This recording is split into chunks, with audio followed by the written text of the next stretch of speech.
What's good, everybody? My name is Jack Dawkins. Welcome to season 4 of Stage Dive.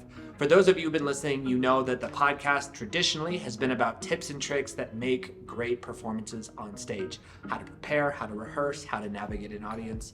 But this season, I feel like we've leaned more into a new category, which is the origin story of all of these artists.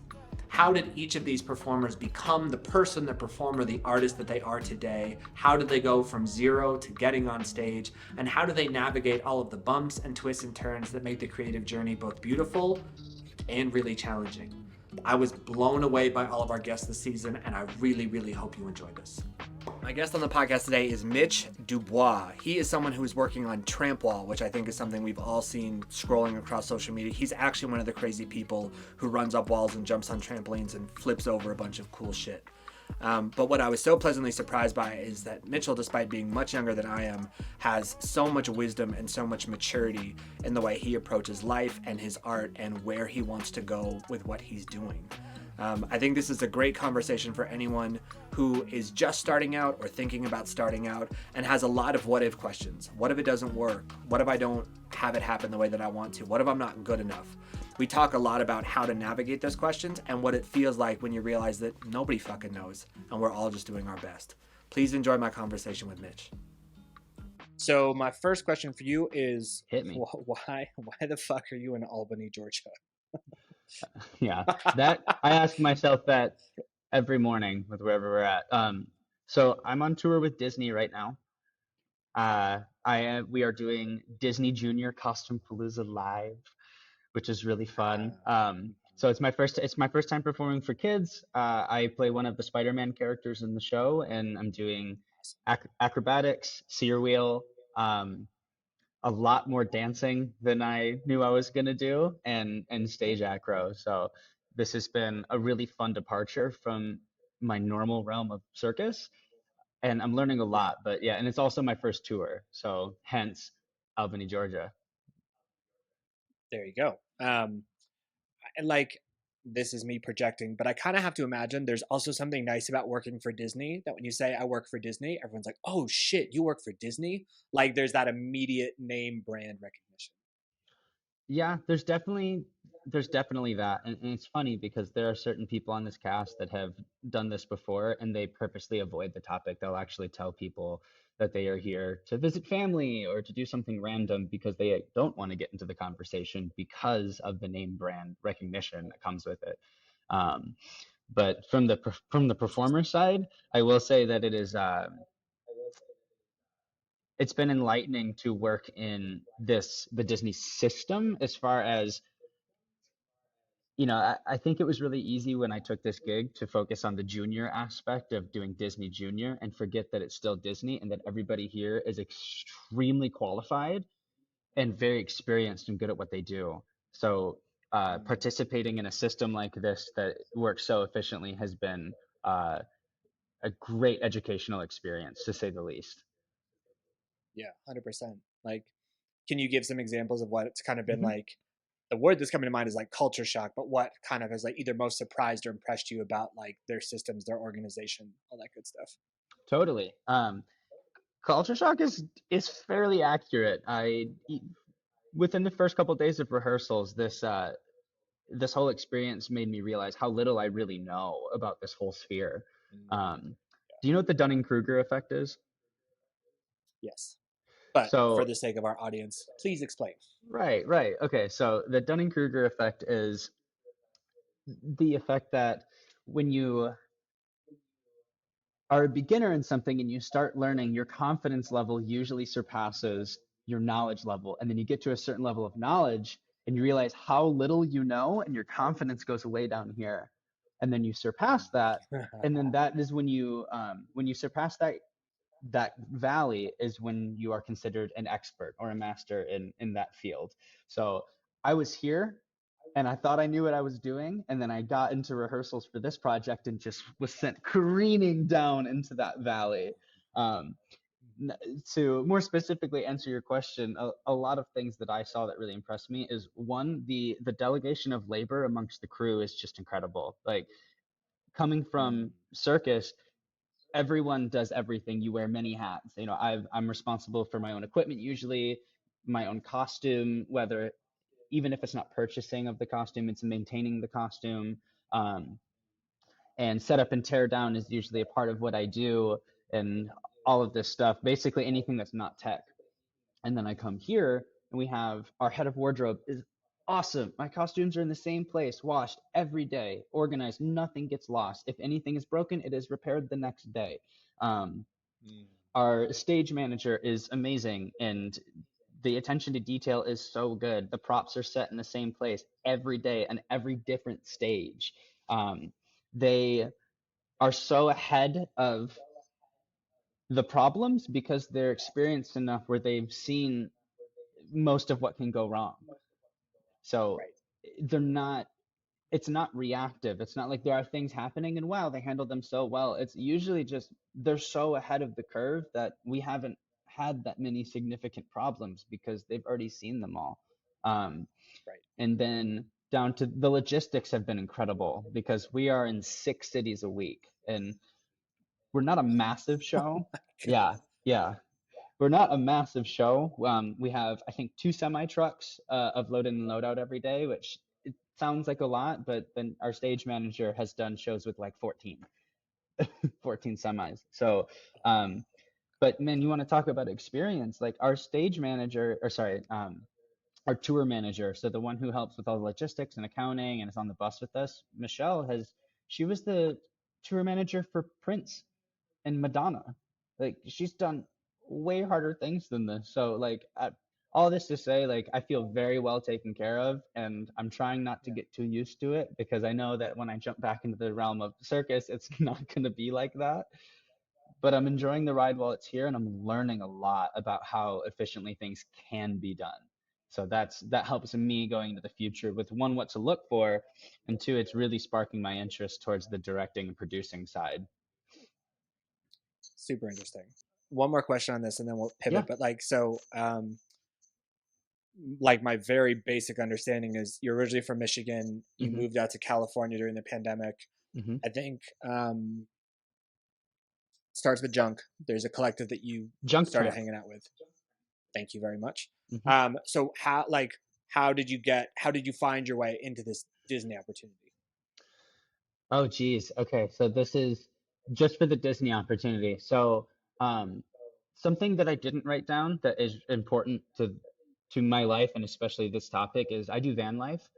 Um, so when I'm not on contract, all these contracts, housing is usually provided in almost every contract that you do because they're traveling jobs. So when I'm not Right. in provided housing for contracts, I do van life and I bounce around mostly the West. I spend a lot of time in Vegas and Southern California. Um, but so what happened is in the beginning of 2023, after I finished my Christmas contract, there's the most dead part of the year for performing acrobats is January to about through May until the summer contracts Okay. start at theme parks or whatever, for the Sure. bulk of the industry. So I finished my Christmas contract and I headed to Vegas, and that was my venture for 2023. I'm going to take the van. I'm going to go to Vegas. I'm going to connect with people in that community. I'm going to make friends. I'm going to train a lot, and that's what I did. I was able to keep my expenses low enough with that lifestyle that I was able to be at the Las Vegas Circus Center 5 days a week. I was able to train a lot, and in that time, I picked up the skill of cedar wheel. It's been my new endeavor for this year. I was able to pick it up really fast because I was able to dump so many hours into it in such a short amount of time. Plus, being in Las Vegas, I have access to some of the best teachers in the world. Shout out Nick For Hodge. sure. He's amazing. If you guys want to learn, go to him. Um, and so the combination of those things, I was able to pick it up really fast. And I was able to sign my summer contract for performing trample and sear wheel within a couple of months. So like 3 months into learning this brand new thing, I was already getting the opportunity to get paid to do it, which was really cool. Um, Awesome. and so like that happened, and then I got, as far as Disney, I actually got recommended in. Um, so I was talking earlier about my friend Scott McDonald, really well respected, established acrobat. He's someone who's people care about him, but they also care about what he thinks. So like a Scott McDonald recommendation goes a long way. And he got contacted by the casting director for this. He's like, "Do you know anyone that is this height that does sear wheel and does acrobatics?" And he goes, "Here is Mitch. He's a little, he's a little green, but I think he can do it. He's already signed to perform for the summer. Like he's only going to get better." Um, and yeah, long story short, I had the best balance of the skill sets they were looking for, and I was able to. I love saying this. I was able to sign a gig with Disney for Sear Wheel before I ever even put Sear Wheel on stage.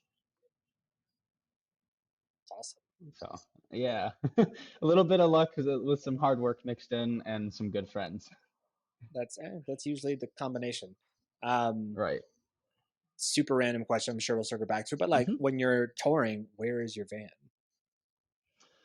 So right now my van is sitting at my friend's house in Wildemar, California. We were talking about junk tramp, so that's where the main junk tramp setup is right now. So that house is basically, I've heard it described as a halfway home for wayward acrobats.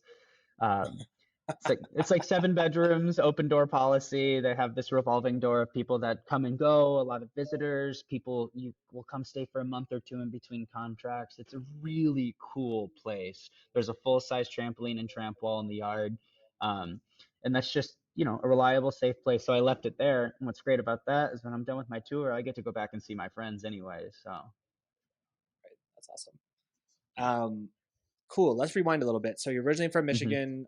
How did you start to intersect with circus? So I I like grew up playing a bunch of team sports, but I was also a freestyle skier. So I started learning trampoline to get better at skiing. And then when I graduated high school and ran out of sports to play, gained a bunch of weight, the next year, I started going to the gym a lot more to train trampoline for the ski season. And then they offered me a job. That place was called Bounce Gymnastics in Michigan, and that place made me. That's where I found out one that I loved coaching and I love working with kids, and like so coaching and training became my entire life. So I would go into work 2 hours early every day and just bounce and train with my friend Clayton that was there. And so I learned most of my acrobatics for fun. Like I'd never realized you could get paid for it. I just liked doing it. Um, Mm. so I did that for a couple of years. I did that for about 4 years. Went to film school, and that was the plan. I was going to transition out of coaching. I went to film school because I had a lot of video experience. And then 6 months after I graduated film school, COVID happened, and the entire film industry shut down. So I'm sitting in Michigan in my apartment, and I get a phone call from this guy named Jake Hinga. Um, Jake is a really, what am I talking? He's a really successful acrobat from Michigan originally that I knew just because he was from Michigan. There wasn't a ton of people that did what I do. So he calls me, and basically this group of four people went, "Hey, so there's no live performance, right? So we're good." They all moved into this house together, and the idea was they are going to push social media as and leverage it as a source of income. They were blowing up on TikTok at the time really early, and it was funny because when he made the pitch to me, it went something along the lines of, "So do you know what TikTok is?" And at the time, I'm like, "Yeah, that thing where girls post themselves dancing all the time." Um, I was like, "Yes." So because that's where they grew their first audiences. So basically, their offer was, "Hey, you do video, you do trampoline, come live with us and be our video person. Help us with this group mission." I'm like, "Cool." So because I just knew that if I didn't go, I was going to regret it for the rest of my life. I'm literally sitting in my apartment, I'm collecting unemployment, I'm doing nothing. I was like, I can be broke in Michigan, or I can be broke in California doing something interesting. So Yep. um, so I went out there, and by the time I got there, it had grown. There was about 10 to 12 people living in the house at the time, almost entirely performing acrobats who were out of work because of the pandemic. Um, our first house that we lived in was in Joshua Tree. So we lived in the middle of the desert because we were trying to isolate. Like that was our pod. And we did community living for a year. Like we were fully our own community. Like we're the only people we hung out with. We're the only people we saw. We basically just left to go to Walmart and get groceries. And that was, you used the word culture shock earlier. That's the definition of, because I was pulled from my little small town home life in Michigan and just dropped in with all these people who are from all over the place, who were almost all older than me, had traveled much of the world. A lot of them had already gone through significant portions of their performing career and the journeys that come with that. So um, learning about the industry and learning that it even existed, because that was never something that was on my radar, was was really amazing. And it just blew my world wide open. I was like, wait, you guys get paid to jump on the trampoline? Like, I do that every day. Like, and someone's gonna pay me for it? So that was pretty mind blowing. But that time in Joshua Tree was really special for more reasons than that, because it really showed me the community side of circus, which is really strong, and especially of tramp wall. We lived with 12 people. We shared most of our food. It was like true communal living. 6 days a week, we sat down for a home cooked family dinner. We took turns cooking for each other every day. So like the truest sense of community that I've ever felt. So we were there for 2 months, and then we went and lived in Big Bear, like on the mountain for 2 months, and then we went and lived in this place called Fallbrook, California, near Temecula, and I was there for 5 or 6 months before we finally started to disperse. So that year in 2020 to early 21 was my that was my introduction to like circus and tramp wall. So I always like to mess around and say that I didn't really choose tramp wall chose me. Yeah. Yeah. I mean, So that was my introduction into the circus community. yeah. Do you ever miss that time? Yeah, of course. But I understand that it can't really be replicated because of many things. The context in which that happened and that formed naturally. I really hope we don't have to repeat. um, but For sure. that but I understand, like, it was because it was so unique is what allowed us to do it in the way that we did. I mean, like, I was collecting unemployment for like that entire year to live in California and make TikTok videos with my friends, because we weren't really making that much money off of it, especially in the beginning. It's a slower start. You have to build an audience, and we were learning about the business side of social media at the same time. Um, Right. so yeah, I miss it, but I know that it's it's okay to leave it right where it is, because it was really special and it can't happen again. So acknowledging that helps me feel nostalgic about it without feeling sad. It just helps me Yeah. feel grateful. Yeah. 100%. Hmm. Um, what question do I want to ask? Like, I'm curious, were there any, like, what's your relationship to social media now? Good question. Because I thought about this a lot. So I working in social media as a business and as an industry helped me really see kind of behind the curtain. It's almost like going backstage at a show and you see how everything's happening and like all the planning that goes on behind it. Um, and when I saw behind that curtain, and I like, especially when I learned all the techniques of how like people are just always trying to like grab your attention and how much of it was marketing, um, it did a lot of things. One, after a while, it made me want to separate my personality from my social media, because I just decided that it was a game that I didn't want to play in that way. Mm, I wasn't I wasn't about trying to control people's perceptions of me through a screen, because that just becomes a really tiring game. Like you can very directly curate your online image, and a lot of people do it. I mean, you have all these media channels, like you definitely do it. Um, but I just decided that it was a game that I didn't want to play like that. So I detached my personality and basically just used it as a video portfolio and as like a highlight reel. So I put my training clips on there to let people know that I exist. It's really good to stay visible. Um, Skill updates, work updates, um, a lot of memes, to be honest. But yeah, I stopped writing captions. I stopped caring about growth. Um, I just became disenfranchised with all of it, and that's okay. It's just not for me, and I've made that decision. You know, I use it in a different way, and it still benefits me. Like even though I don't have this massive audience and don't plan on growing one, I 100% have gotten work off my social media because it's an easy place for people to see what I can do.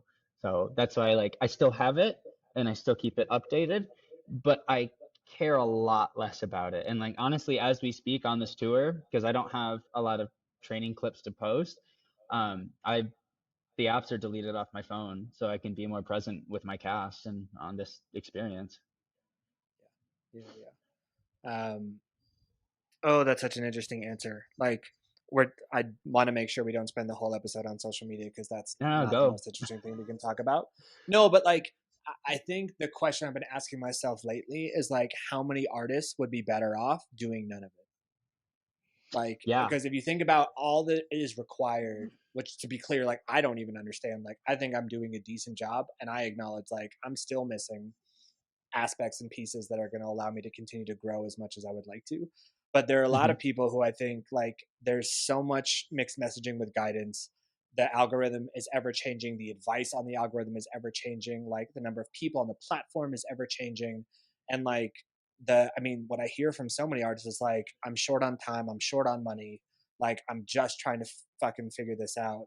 And on top of that, they're trying to dedicate 10 to 15 hours to social media a week. It's like, man, like, what if you got that back? Like, and could put it into music or put it into kind of like networking, collaborating, connecting, like, and I, like this is not intended to be a soapbox. It's the genuine conversation. Like if you're willing to go through like the scary veil of like, oh my god, I'm not doing the thing that everyone on earth has agreed is the only thing you need to be doing as an artist. What happens? I kind of want to know. I want to know. Yeah. And it's the thing is that's the answer to that it depends on the individual.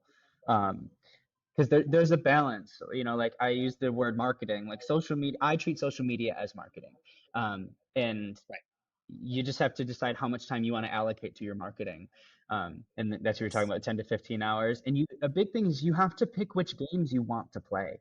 Because Instagram, like Right. social media is a game. Like there's literally a score. If you're going for an audience, you have a number that tracks how well you're doing at the game, and you have engagement and all these other statistics that tells you if you're winning or not.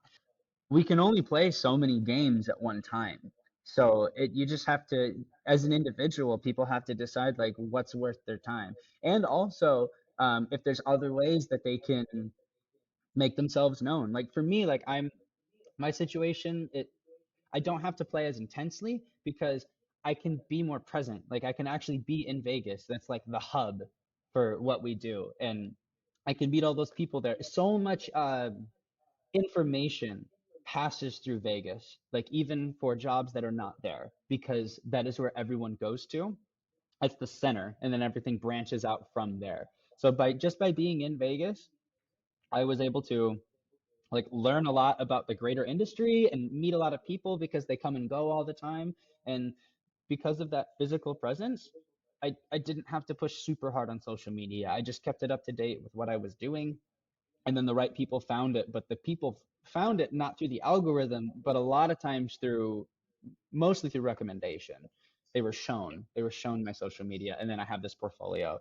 um, so yeah, it's a tough answer, and it depends on people's goals. You know, I've seen people push and leverage social media as a means of income and as a tool really well and really successfully. I was talking about my friend Jay Kinga is one of the most creative people I've ever met, and like went through his performing arc, and then he was one person that when a lot of other people stopped doing the social media push during the pandemic, he kept going, and it's really done amazing things for him.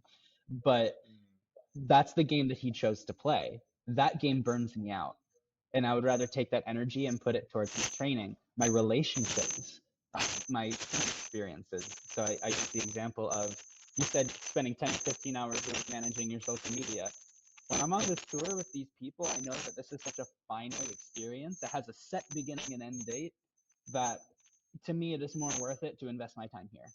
And if I'm looking through this window out into the rest of the world or the things that I'm not there for, I just found that it wasn't serving me. So for the time Yeah. being, I took them off and I'm more rooted and present. And like you said, now I can take that time and I can start to build other things. I can learn other skills. I can just, even at the base level, just connect with my friends more. So I posted a, how do I, like, I posted a question on my Facebook during the summer, basically asking the same question, like, is it a game worth playing? The general consensus was yes, but. It was essentially, yes, it's worth playing, but I think the biggest thing is make sure that it's not taking more from you than it's giving you. Yeah, I think like that's the particularly pernicious part. Everyone can logically understand that they shouldn't give it more than it gives them, but it's addictive by Oh, design. It is yes. built to keep you in it longer than it serves you. And so Yeah. that's why I think like everyone who says yes, but I'm also there, but I think it's very hard to be honest with yourself about where that line really is. And the truth is it's probably not exactly where most people land. I think most people kind of land in like a begrudging space where it's frankly taking more than it's giving, but they're still in it. And so it's like, cool, at least I haven't quit. And it's like no one wants Mhm. to quit. So like I totally understand that, but like, ooh, what a prickly space. Yeah. What But a the prickly idea of space. quitting is interesting because I actually, you said like the social media is designed to be addictive. Yes, I actually take a similar approach to social media as some people would take to like drugs. So, for example, I don't have Mm. TikTok anymore and I refuse to download it because it's too good. It's too good. The algorithm is really good. And it's just supposed to, TikTok is an app of consumption. It's just about entertainment. So my thing is like, I would rather just not have the temptation at all than fight it Right. every day. So in that way, quitting can be a positive thing. So it's like that's what I'm saying. Totally. There's no one right answer for this. It just takes people really kind of evaluating what they want and where their priorities are at the time. That's why it's such a difficult topic. Yeah. Yeah. 1,000%. 1,000%. Hey everybody, it's Jack Dawkins here, and I just wanted to let you know that my debut album, Integration, is out now on all platforms. This has been a labor of love, and I mean that both in terms of the love part and also the labor. So much work and time and energy and sweat and tears and all the things went into making this album and sharing it with you in the way that we have. I really hope you'll take the time to listen to it, even if just once. It would mean so much to me. Thank you for being here. Thank you for all the love and support you've given so far, and I promise you, this is only the beginning. I'll see you soon. Pa. You like in an earlier answer, like the idea of goals kind of came up. So like you have Hmm. Disney, you go back to Hmm. your van. You mentioned like directing, producing, like could be in the funnel. Like from where you stand, kind of where do you feel Hmm. your energy being pulled? Good question. So I definitely am a huge proponent of following your natural curiosities. It's served me really well, and a lot of people that are in cool places, it's a common it's a common thread that you find in a lot of stories. So right now, my attention is definitely looking at the producing and directing side of entertainment. But you're talking about goals. So I don't have this is crazy. I have very few specific goals, but I've always had a really strong sense of direction. Um, so right now, that's the direction that my attention is being pulled, is towards producing and directing. And I believe it's because as I've seen more of this space and this sphere, something that I always look at is lifestyle. Um, like, the amount of time something takes away from you, the amount of energy it takes versus gives, but also things like does it encourage you to be active, blah blah blah. So with performing, the lifestyle check boxes were travel, training because I was doing that anyways, and like taking care of my body, and then my friends were in it. I was like, boom, there's like four really important lifestyle factors.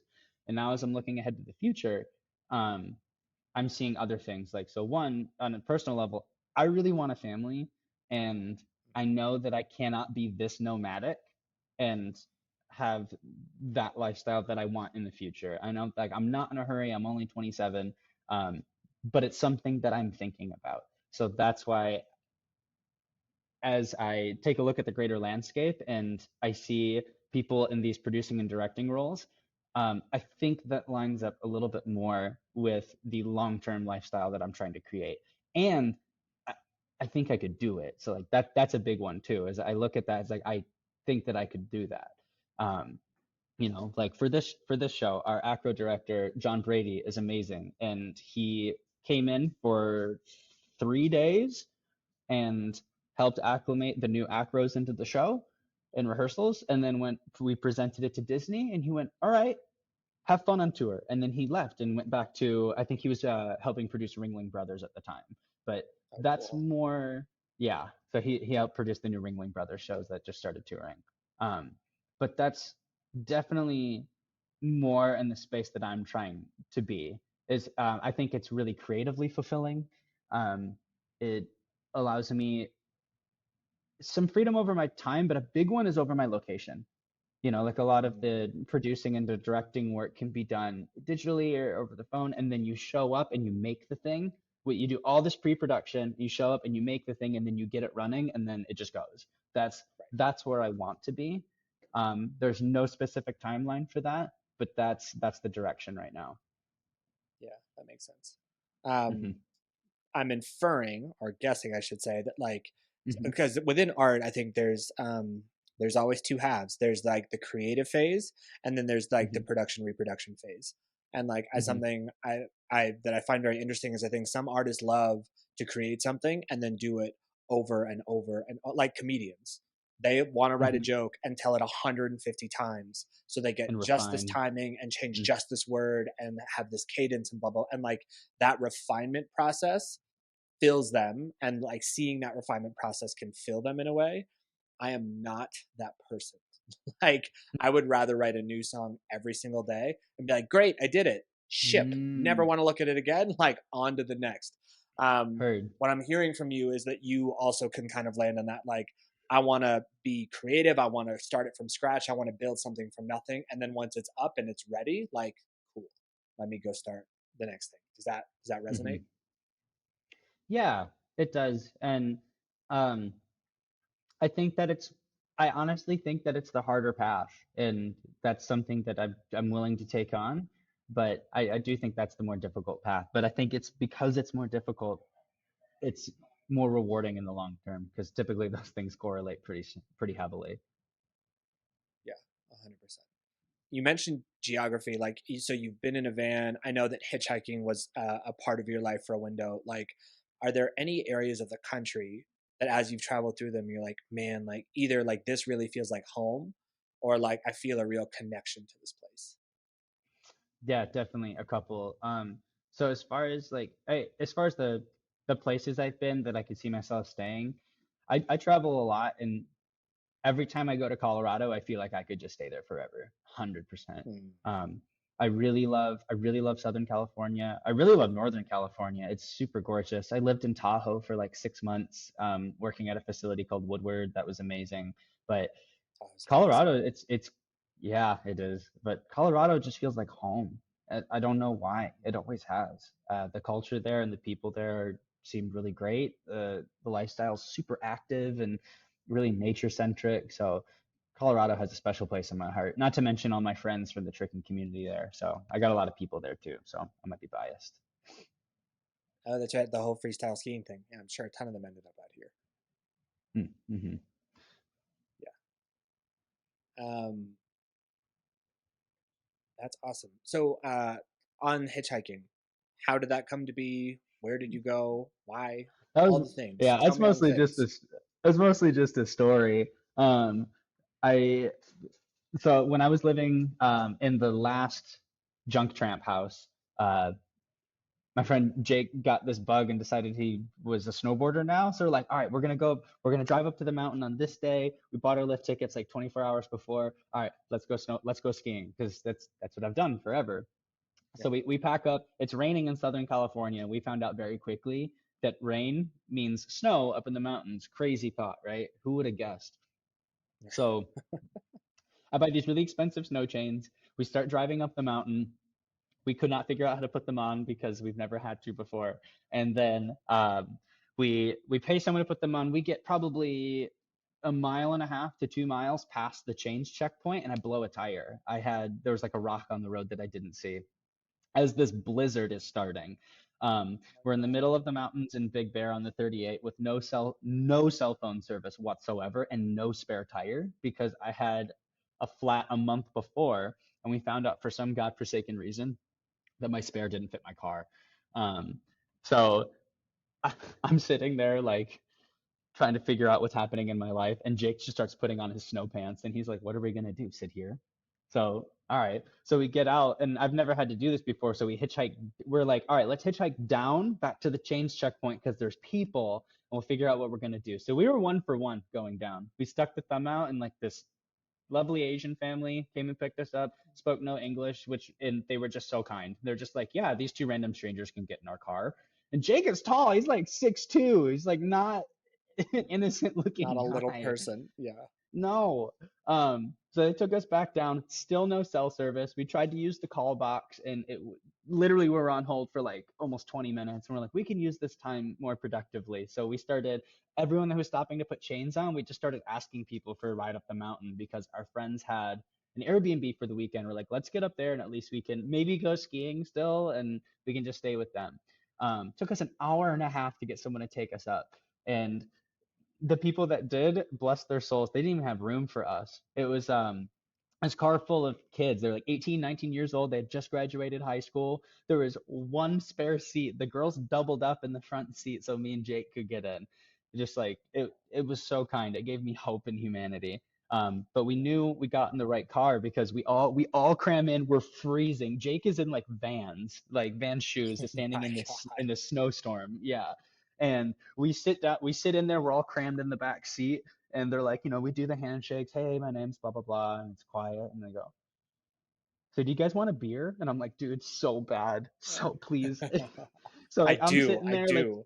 yeah. So I'm sitting there like two hands, like, cause I'm sitting in the middle. I have short legs. That's just how it ends up. So I'm sitting in the middle of my 805, just like going up the mountain, shooting the shit with these guys. We're going a solid 18 miles an hour the whole time. Um, Nice. what should have taken probably an hour to get to the summit took almost 3. We found out about 90 minutes into this trip that it was this poor child's first time ever driving in snow, and he's in a 2-wheel drive Toyota truck on a mountain pass in Big Bear during a blizzard. There's like cars and ditches everywhere as he's going. He's like, and then me and Jake are from Michigan. We've driven in the snow our whole life. We're literally coaching him in the back seat. We're like, all right, you can't stomp on the brakes. You got to feather them. So that was an adventure. We finally get up to the top, part ways. That was super lovely. I'm so thankful for them. We were in Big Bear for I think 3 days. We stayed at our friend's Airbnb for 2, and that third one we were like, what are we gonna do? Well, we had lived in Big Bear the year before doing the junk tramp thing, so we had some Right. friends there, stayed at their place. Basically, through the kindness of strangers is how we made it through this experience because we couldn't go get my car because it kept snowing. There were still all these change restrictions. Like the cheapest tow I could find was $700 because of the tow, because of the change restrictions. Yeah. Right. Right. Right. So that last day comes, we go, we finally get a tow, but we still have to get back down to my car. So we're like, okay, let's just hitchhike back down. So we go to a gas station, and this guy gives us a ride. And we literally had the cardboard sign with a Sharpie on it, like need a ride down the 38. And this guy that took us up on the offer was probably the best possible candidate for the job. He was like mid 50s, born and raised in the mountains. He called everyone from LA that comes up to ski a bunch of flatlanders, like they had a term for it. Um, so we get in this guy's truck, and he's like, yeah, sure. He starts ripping down the 38. We're on this like, this 1-lane highway each direction. He's going about 65 miles an hour, passing 3 cars at a time on a double yellow line, like shaking his fist at these damn flatlanders that don't know how to drive up here. Um, the road is covered in like this dirty water because of the melting snow, and this dude has one functioning windshield wiper that is just trying as hard as it can. So he's going so fast and has like this one little square of clean window that he's looking through. And the whole time, the cherry on top is as he's doing all this, he has this giant box mod vape in his hand that he built. So he's taking rips off of this, blowing it out the crack in the window, and just cursing at all these people as he gets us to the car. And we're a little scared in the back, to be completely honest, because he was cruising. But his girlfriend is in the passenger seat, calm as can be, had turned around, just like chatting with us. And we got to my car a solid 30 minutes before the tow truck did, and that should not have happened. Like we were down there so fast. But no, all this to say, like that was the reason that that was significant is like I said, we literally got out of that situation like that was genuinely scary out of the kindness of complete strangers, like multiple times. Just like, can you help us out? You have no reason to, but can you help us out? And some people said yes. Um, and that made an impact on me. That was significant because I've never been in a situation like that. It's hard to ask for help, but sometimes you have to. And that was about the most direct case of that I could possibly think of. So yeah. It occurs to me like that's a great story, but I'm also remembering that I think his name is Jake called you up and was like, Hmm. "Hey, do you want to come hang out with us in California?" Like, Hmm. I appreciate this is a weird question. Hmm. Do you think there is something about you or your energy that allows for things like that to happen in your life? So I think yes. Um, but that first ask I actually think was more happenstance than anything. An important detail in that first group of four people. One, I was affiliated with all four of them that went to that first house. Jake was just one of them. One Okay. of the people, his Paul PJ, is one of my best friends and a mentor of mine. Like he's taught me a lot. So it was his idea to be like, hey, Mitch would be a good fit for this. So I just happened in this instance, I just happened to fit what they needed, and I was familiar enough that they wanted me in. So that helped. But um, I actually have talked to people about this before, especially younger up and coming acrobats that I'm trying to help. I believe that it's important to be someone, how I phrase it is be someone who's easy to help. Um, Mm. and I've thought about like what that looks like, and I think the basic things that I've landed on is one, and first and foremost, someone who's already trying to help themselves. Um, so like people appreciate effort so much. So if you're already trying to do this thing and you have a good attitude about it, people are going to be more inclined to help you towards that mission. Um, I find that, and you'll hear this echoed a lot through the industry, is that attitude is so much more important than skill in the long run.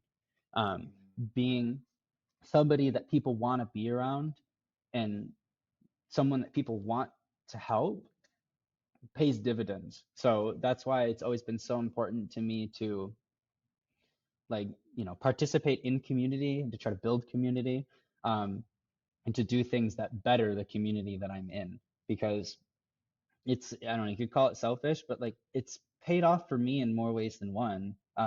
In opportunity, but also just in the fulfillment. Like if it's such a win-win because you are happier and more satisfied in the present because you feel like you are contributing to something that matters. So that provides fulfillment in the present moment. And then in the long run, um, people want to help you. And there's been multiple times where opportunities have kind of just been given to me. And I definitely don't take that for granted, but it's at a certain point, it stops being coincidence, you know?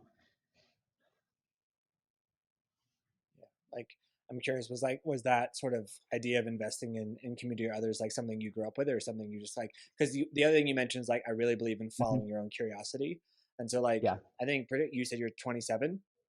Yes. Yeah, Yeah. like I'll go ahead and say it. Like I don't think all Yeah. 27-year-olds are like, yeah, I have an internal compass of truth that I follow and I believe in. Like I think that's relatively rare. So I'm just curious, like, was Thanks, that man. something that was cultivated through family, through where you're from? Like, where do you Hmm. think that came from? So I would say well, do you want to talk about the compass aspect or the community aspect first? Well, I guess I would ask, are they related or do you see them as separate? Somewhat related. Because I would say like community is always on my compass because I think it's really Okay. important and essential. Yeah. Um, so I would say I think the broader one is the idea of the compass and the direction. So let's try to tackle this. Some stuff I've thought about and some stuff is going to kind of be stream of consciousness. So edit as you will. Um, so looking back on it, like there's a lot of it, it started not consciously. I was a kid that just tried everything. Like when I was a kid, I did martial arts for a little bit. I did flag football. I did regular football. I did baseball. I did track and field. I was a band kid. Um, like I was just big into trying stuff. And later I kind of settled into some things that I was good at, but my dad was always big on you are a kid once. A lot of these things you cannot do later in life, so you might as well just try them. And I really took that to heart. So I think it's that exploratory nature started there. And then when I moved away from Michigan and really kind of jumped into the world, I think is where it started to develop more consciously. Um, because I saw it benefiting me in so many ways. Like there was so much of my life had been improved by saying yes to things that I thought were interesting and making them work. It's like, do you want to move to California? Yes. Like, do you want to learn? I guess we're learning about social media now. Yes. All of the little side quests that came within that. Yes. Um, and also even on an internal level, like the things that naturally would just come in and that were recurring thoughts, I thought were worth looking at. It's like a good example of that is it in 2020, like me being removed from my normal community and placed into a new one, um, forced me to learn about myself because the way that I interacted with a totally new group of people, I don't have all the same normal feedback loops that I'd been accustomed to. So one of the thoughts that came into my head as actually somebody put it in my head, um, I had a realization that I actually wasn't that good at active listening, and that I was somebody who spoke a lot more than I listened and thought. Um, and I just realized that a lot of the people that I look up to and admire had this trait of being good active listeners and asking really good questions. Um, and when I started to learn how to listen to that internal narrative, I started to go investigate those things. And that's where this loops back into like the curiosity. Like my attention was drawn towards that. So instead of just looking at it, I decided to go be more involved in it. And that's like a skill that I tried to develop in that year. And I think I did. And it's really improved my life in a lot of ways. But that was, I don't know, just the more I've listened to myself, the better my life has gotten. I'm really lucky to have a lot of good positive influences and some really strong mentor figures that kind of instilled the foundation, of where to look, and where to aim at. But past that, it's been my own explorations that have provided the most benefits and the most fruits. So, and then once I saw it start working, like, why would you want to stop? I think the most recent example is probably seer wheel. So learning seer, I always thought that seer looked dope. That was it. That was literally it. That was one of the only circus arts that I looked at and like, man, that looks really sick. Like I'd kind of like to learn that one day. And then I show up to Las Vegas and there's a whole row of them on the wall free to use. And I'm like, okay, I guess we're gonna start learning this now. Um, I just have really tried to embrace being a perpetual beginner and like being okay with being bad at things because it's like it's brought me so much. This contract is a great example of that. I came into here not really knowing what I was signing up for, and the entire first half of the show, I'm just doing a bunch of choreography and I'm acting as a dancer. I'm like, okay, that's new. Like, talk about being a beginner again. I'm around these LA industry dancers who are amazing and have danced for like Fergie and like Cardi B. Like, I'm just this crazy long resume, and then there's me who's maybe taken 3 dance classes in his life. So right back to it. But um so yeah, like to kind of summarize everything, that that inclination to follow things that I'm interested in has kind of always been there, and I've never been one to just do things because I was expected to, because that's what you do. Like the only time I did that, I went to college, I went to community college out of high school because that's what you did. I actually didn't know what I wanted to do there. So I dropped out of community college when I started coaching because I was like, oh no, I want to do this. Like I like this way better. This does a lot for me. And ever since then, I'm just like, if I can do something that I want to do and I want to do it, like why would I not go see about it? Like I think a lot of people let fear hold them back. And I started and a lot of that fear is rooted in failure. And over the last couple of years and just these massive life changes, I've learned to acclimate myself to failure. And now failure doesn't scare me as much anymore. And that makes it so I can do, I don't know, damn near anything I want as far as direction goes, because I'm not afraid of starting at the bottom again. Yeah, I love that. What advice would you offer for someone who is looking for a mentor? Looking for a mentor. That's a big one. Um, let's see. One, show up. Just be present. That's so much of it. Is just show up because you're going to get a lot of no's. And then through showing up, pay attention to who naturally wants to help you. Because that's what I've noticed is that a lot of the people that have helped me the most, I never had to ask them. They naturally were just inclined towards that, and just they were giving people. And a mentor is, I believe that a mentor is more of an archetype than a position. Like people who mentor people, like that's part of who they are. They're natural teachers. So find the people that just teach you things without you asking. Um, and then don't take it for granted, because not everyone's going to do that for you. And sometimes the only thing, like I battle with this a lot because I've gotten a lot of help from so many people. And sometimes the only thing that I've been able to do, or the only thing that I've been able to offer, is gratitude and friendship. And sometimes that's enough.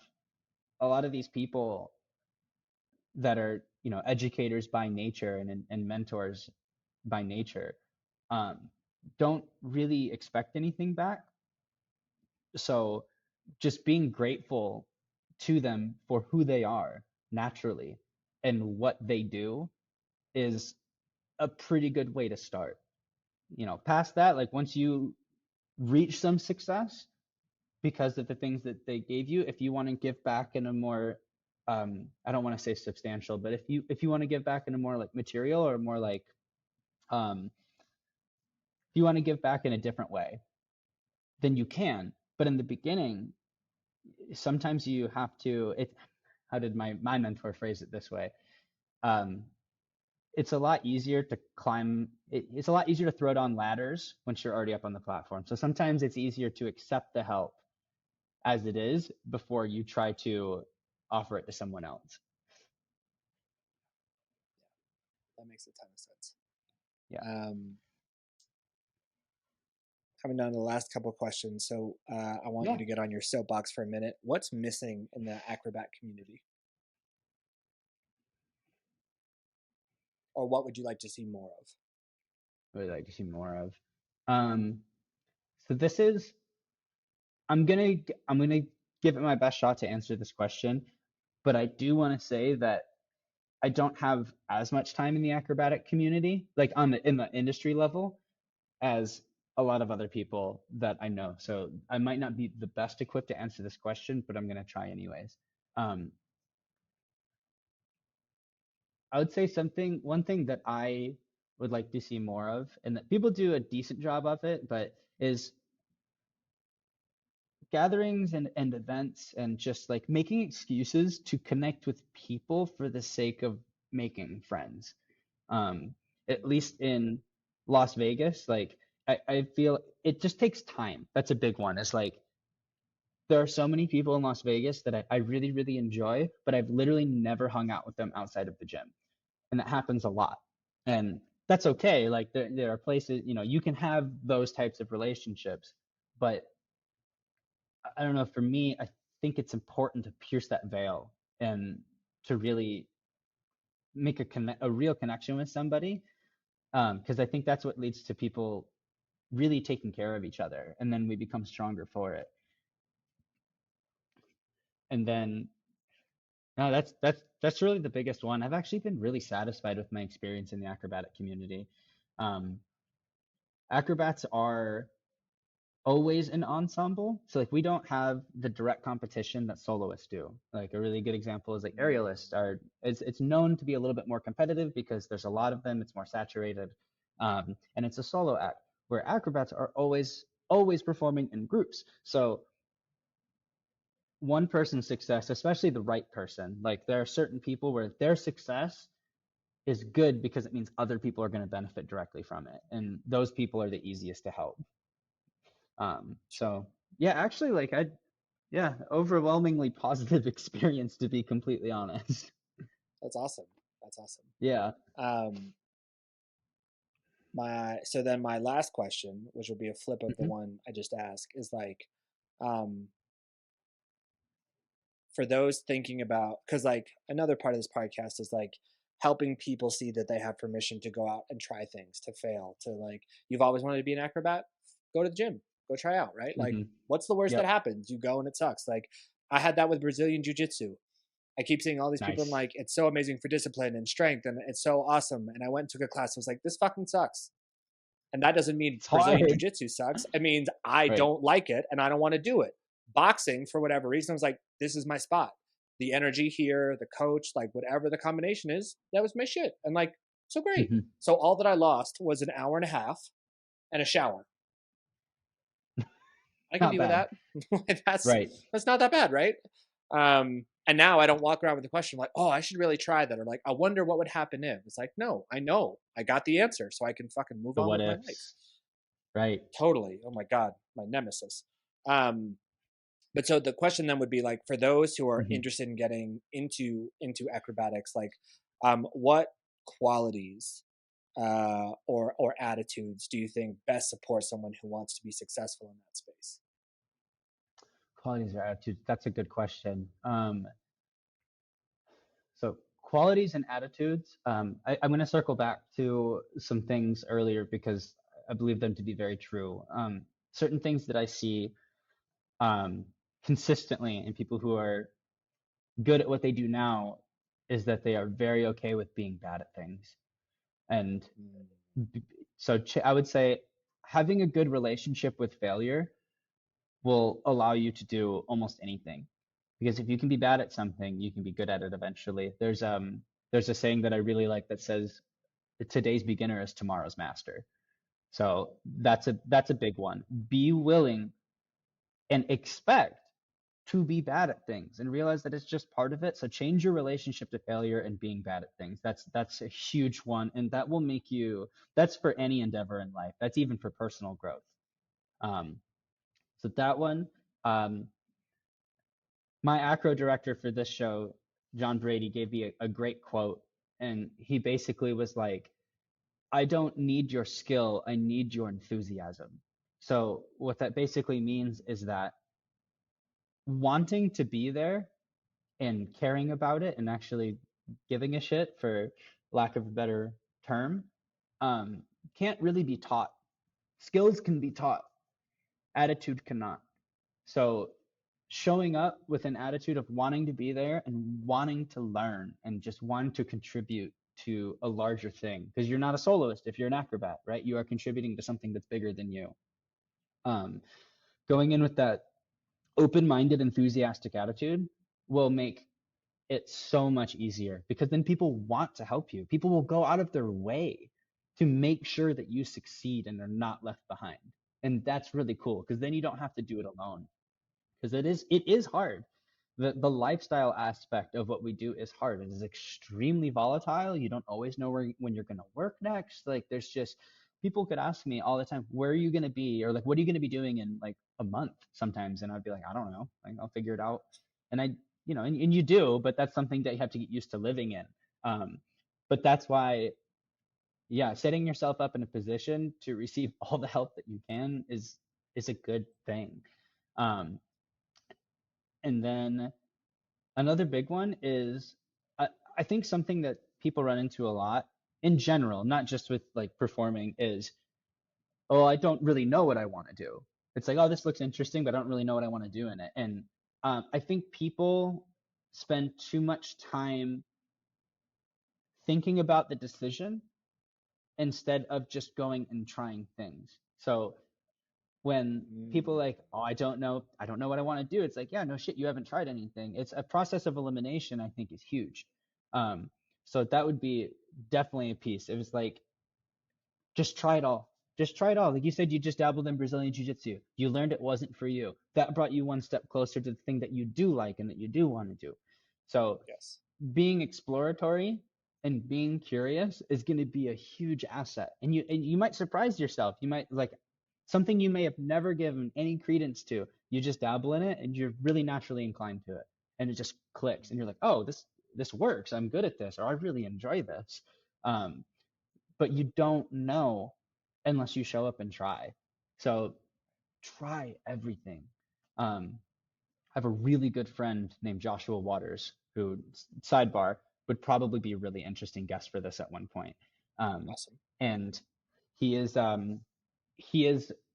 such a role model for me in certain ways because he is the epitome of that I'm talking about. Like so he's a live performer, like that's his profession now. He's like he gigs a lot, like that's his main thing. And he is the person that was so wired to not do it. He was he was homeschooled, a military kid, didn't really have a lot of friends, so he was really shy and was terrified being in front of crowds, but just decided that he wanted to do this thing because it was interesting to him. So he followed that curiosity and then even in there branched off and tried everything. Like he's a juggler, he does props, he's an acrobat, like he just dabbled in everything. And he found things that he didn't like and he found things that he did. And then he took the things that he liked and was good at, pushed them really hard, and has built a pretty good level of success for himself at like 24 years old. And it's extremely admirable. So um, he just really exemplifies that idea that I was talking about of like sometimes you just you gotta fuck around to go find out. Like Mm-hmm. there's no way Mm-hmm. around it. So yeah, 1,000%. I would say those three tenets are probably the things that I would say are going to get you the furthest in this world, but realistically, almost any world. Yeah, that makes a ton of sense. Mitch, Hmm. this was awesome. Thank you so much for sharing your time and your experience and your wisdom with us. It was dope. Um, I imagine by the time this comes out, your current tour will be over, and the more exciting is like you also don't know what you'll be doing in a couple of months. So like, Right? where can people find you so they can figure out what the fuck you're doing? I would say the best one is my Instagram is at DuBalls, DuBalls. It's an old nickname that kind of just stuck from when I was 14, so we're rocking with it. But yeah, that's probably the best way to see what I'm up to on the day to day. I'm also on Facebook, and once in a while I'll pop in once in a while to post questions to start conversations. That's more how I use that platform. Um, Cool. yeah, but if you want to contact me, Instagram's the way for sure. Awesome. Awesome. Mitch, thank you again, and I hope you have a wonderful day. Yeah, of course, man. Thank you so much for having me. I really enjoyed this. Awesome. Thank you so much for listening today. It is genuinely my pleasure, my joy to share these conversations with you. If you are able, if you're willing, please leave a review, hopefully a good one, on whatever platform it is that you're enjoying these conversations. It really helps us with visibility and having these stories be told to a wider and wider audience. There are many, many ways you can connect with us. The best one, just reach out to stagedivepodcast@gmail.com. You can recommend a guest, you can give us feedback, you can send us memes, whatever would make you happy. Thank you again for being here. My name is Jack Dawkins, and we'll see you again soon.